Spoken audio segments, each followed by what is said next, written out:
ये लोग हैं कौन? अरे बेटा, ये लड़के वाले हैं, तुझे देखने के लिए आए हैं। क्या लड़के वाले? माँ, इस लड़के की हाइट देखिए।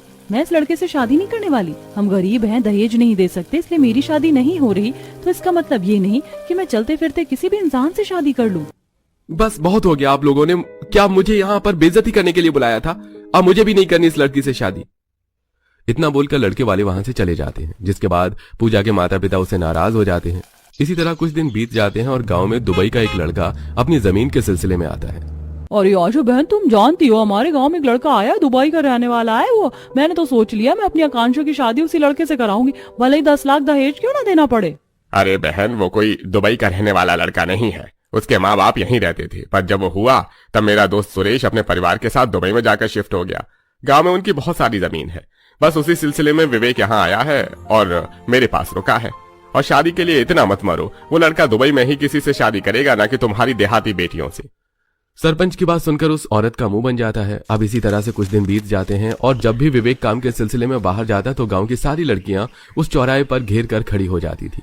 सभी उसके लिए कुछ न कुछ लेकर आती थी और उसे खिलाती थी, पर पूजा ऐसा नहीं करती थी। वो तो उसकी तरफ देखती भी नहीं थी। जब लड़कियां विवेक को घेर कर खड़ी रहती थी तब पूजा रोज खेत में अपने माता पिता के लिए खाना ले जाती थी, जिसे वो रोज देखता था, जिस वजह से उसे पूजा पसंद आ जाती है। और एक दिन वो खेत में पूजा को रोककर उससे कहता है, सुनो, मुझे तुमसे कुछ बात करनी है।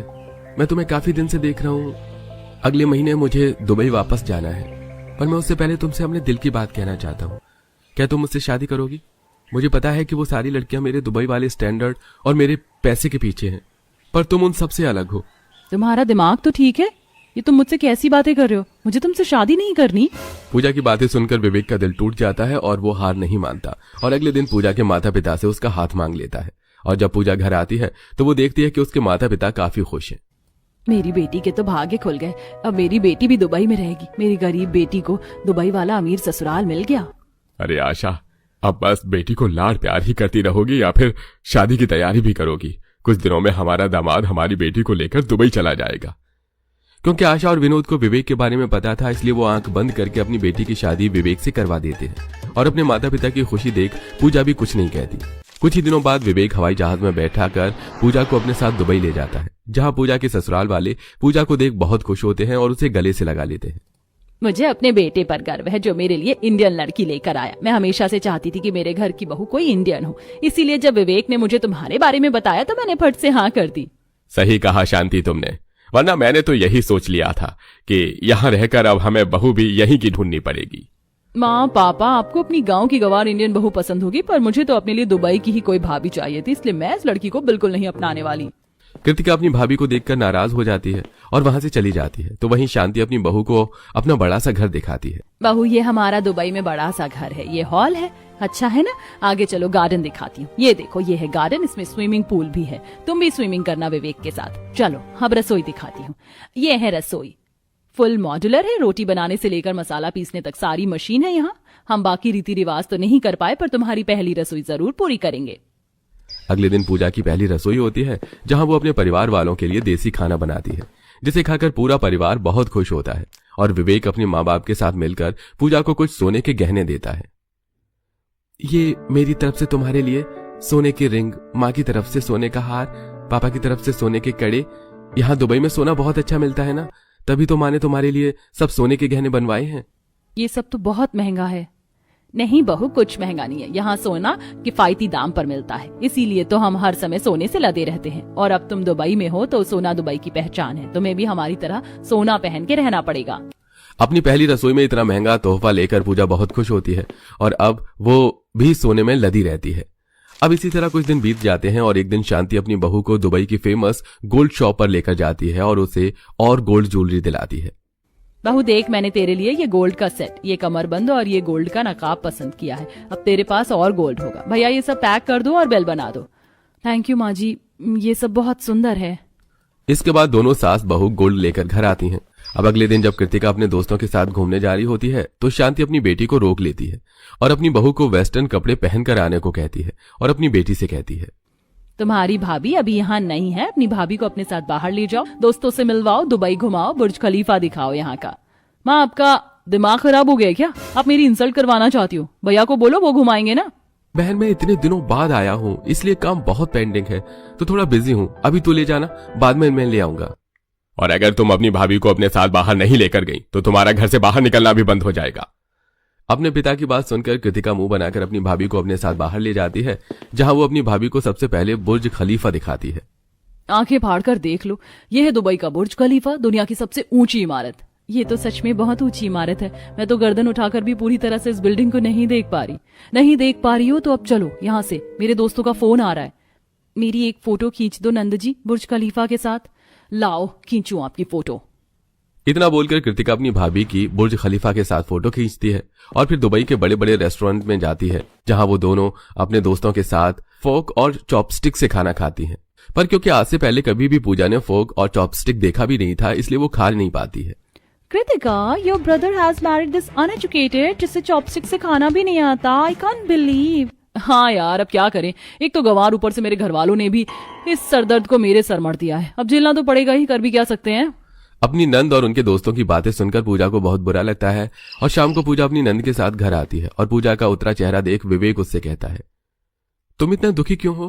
क्या कृतिका ने तुम्हारा मजाक बनाया? वो मेरा क्या ही मजाक बनाएंगी, मुझे कुछ आता ही नहीं करना, गलती मेरी ही है। मुझे अपनी नंद के साथ जाना ही नहीं चाहिए था बाहर दुबई घूमने। ऐसी बातें करके पूजा अपनी नंद को बचा लेती है। अब इसी तरह कुछ दिन बीत जाते हैं और एक दिन, कृतिका बेटा, मैं तेरी भाभी को शॉपिंग करवाने के लिए मॉल लेकर जाने वाली थी, पर आज मेरी तबीयत ठीक नहीं है, इसलिए तू अपनी भाभी के साथ चली जा। इसी बहाने तेरी भाभी भी यहाँ के रास्ते देख लेगी और दुकान भी। अगर मैंने मना कर दिया तो आप और पापा मुझे फिर कोई धमकी दे दोगे, इसीलिए चलिए प्यारी भाभी जी। एक बार फिर कृतिका अपनी भाभी से चिढ़कर उसे अपने साथ बाहर ले जाती है, पर वो इतनी ज्यादा अपनी भाभी से परेशान रहती है कि उस दिन वो अपनी भाभी को जानबूझकर अकेला मॉल में छोड़कर घर आ जाती है। बड़े से मॉल में पूजा इधर उधर रोती हुई घबराती घूमती रहती है। बड़ी मुश्किल से उसे बाहर का रास्ता मिलता है, पर उसी रास्ते से विवेक घर जा रहा होता है और वो पूजा को रोड पर रोता हुआ देख लेता है। पूजा, तुम यहाँ कैसे आई हो और रो क्यों रही हो? मैं घर में बैठी बैठी बोर हो रही थी तो सोचा बाहर आ जाऊं, मॉल देखूं। दुबई के मॉल मशहूर हैं, पर मैं यहाँ आकर खो गई। अच्छा हुआ जो आप मिल गए। इतना सब कुछ होने के बाद भी पूजा अपनी नंद की सच्चाई किसी को नहीं बताती और अपने पति के साथ घर जाती है। इसी तरह कुछ दिन बीत जाते हैं और एक रात पूरा परिवार खाना खाकर जब सो जाता है तो पूजा अपनी नंद के घर आने का इंतजार कर रही है। तभी वो देखती है कि कृतिका कुछ लड़कों के साथ घर आई है और वो लड़के उसका हाथ पकड़ रहे हैं। यह नजारा देख पूजा जल्दी से नीचे जाती है और देखती है कि कुछ लड़के उसकी नंद के साथ बदतमीजी कर रहे हैं। दूर हटो मेरी नंद से। अगर मेरी नंद के साथ बदतमीजी करने की कोशिश करी तो मैं अपने ससुराल वालों को बाहर बुला लूंगी और तुम्हारे खिलाफ कंप्लेन भी कर दूंगी। दुबई का कानून तो तुम जानते ही हो ना, या मैं बताऊं तुम्हें? अरे भाभी जी, आप तो हाइपर हो गई, हम तो बस मजाक कर रहे थे। हम चलते हैं यहाँ से, चल यार, इससे पहले कि ये हमें जेल पहुंचा दे। वो लड़के डरकर वहां से भाग जाते हैं, जिसके बाद पूजा अपनी नंद के साथ घर में जाती है और तभी सुरेश और शांति अपने कमरे से बाहर आते हैं। कृतिका, हमने तुम्हें बहुत छूट दे दी है। तुम रात के 2 बजे घर आ रही हो। जानती भी हो तुम्हारी हरकतों की वजह से मैं और तुम्हारे पापा सारी रात सो नहीं पाते। माँ जी, आप गलत समझ रही हैं। नंद जी तो कब की आ चुकी थी, वो तो मेरे साथ बाहर थोड़ा घूमने के लिए गई थी। एक बार फिर पूजा अपनी नंद को बचा लेती है और ये देख कृतिका को अपनी गलती का एहसास हो जाता है और वो कमरे में जाकर अपनी भाभी से कहती है, भाभी मुझे माफ कर दो, मैंने आपके साथ इतना बुरा किया और आपने हर बार मुझे घर वालों से बचाया, पर आज मैं आपसे वादा करती हूँ अब से मैं आपके साथ कभी बुरा नहीं करूंगी और हम दोनों नंद भाभी दोस्त की तरह रहेंगे। आज भी पापा हम लोगों के साथ रेस्टोरेंट में खाना खाने के लिए नहीं आए माँ। ऐश्वर्या ऐसे जिद नहीं करती, पापा को बिजनेस के काम से कहीं बाहर जाना पड़ा, इसलिए वो आज हमारे साथ नहीं आ पाए।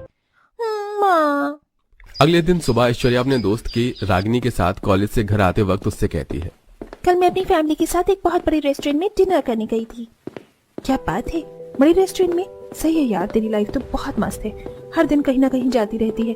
मेरे पापा तो हमेशा विद फैमिली एक छोटे से ढाबे पर ही लेकर जाकर खाना खाते हैं।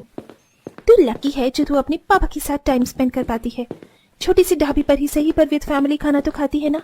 मेरे पापा के पास तो सब कुछ है देने के लिए, सिवाय टाइम को छोड़कर। ऐश्वर्या, तू इमोशनल फूल है जो तू गरीबों जैसी बातें कर रही है। तुझे तो अपने आप को लकी समझना चाहिए जो तू इतने बड़े रेस्टोरेंट में जाकर खाना खा पाती है। हम जैसे लोग इस चीज के लिए तरस जाते हैं। रागिनी और ऐश्वर्या की बहुत ही अच्छी दोस्ती थी, लेकिन दोनों की सोच